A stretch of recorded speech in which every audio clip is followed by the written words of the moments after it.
മസ്ജിദിൽ മോഷണം. ചവറ ചോല ജീലാനി മസ്ജിദിലാണ് മോഷണം നടന്നത്.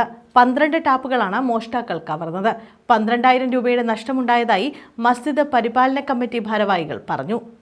പട്ടപ്പകലാണ് ചവറ ചോല ജീലാനി മസ്ജിദിൽ മോഷണം നടന്നത്.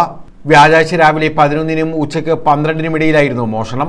12 ടാപ്പുകളാണ് ഇവിടെ നിന്നും കവർന്നത്.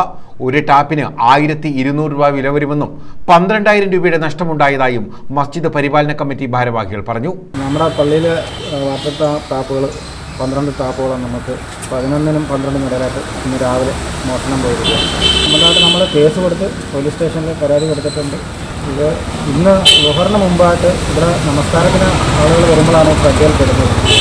ആ സമയത്ത് അതിന് മുന്നായിട്ടുള്ള സമയത്താണ് ഈ മോഷണം പോയിരിക്കുന്നത്. നമുക്കൊരു ടാപ്പിന് 1,250 രൂപ വില വരുന്നതാണ് ജോൺസിൻ്റെ ടാപ്പ്. ഇത് പള്ളിയായിട്ട് ബന്ധപ്പെട്ടതിനെക്കുറിച്ച് അറിയാവുന്നവരാണ് ഇത് ചെയ്തിരിക്കുന്നതിനാണ് സംശയം. കാരണം എന്ന് പറഞ്ഞാൽ മേളത്തെ മെയിൻ വാട്ടറിൻ്റെ കണക്ഷൻ ഓഫ് ചെയ്തതിന് ശേഷമാണ് ഇവിടെ വന്ന് ഈ ടാപ്പ് ഊരിയിരിക്കുന്നത്. നേരത്തെ ഇതുപോലെ നമ്മൾ പണി നടക്കുന്ന സമയങ്ങളിലൊക്കെ ചെറിയ ചെറിയ സാധനങ്ങളൊക്കെ നമുക്ക് നഷ്ടപ്പെട്ടിട്ടുണ്ട്. എങ്കിലും നമ്മളത് വലിയ വിഷയമാക്കിയിട്ടില്ല. ഇപ്പോൾ പക്ഷേ നമുക്ക് ഏതാണ്ട് 10-15,000 അടുത്ത് ഇപ്പോൾ ഒറ്റയടിക്ക് നഷ്ടപ്പെട്ടിരിക്കുന്നത്. ഉച്ചയ്ക്ക് നമസ്കാരത്തിനെത്തിയപ്പോഴാണ് ടാപ്പുകൾ നഷ്ടമായ വിവരം അറിഞ്ഞത്. നമസ്കാരത്തിന് മുമ്പ് അംഗശുദ്ധി വരുത്തുന്നതിനായി സ്ഥാപിച്ചിരുന്ന ടാപ്പുകളാണ് മോഷണം പോയത്. News bureau, Chavara.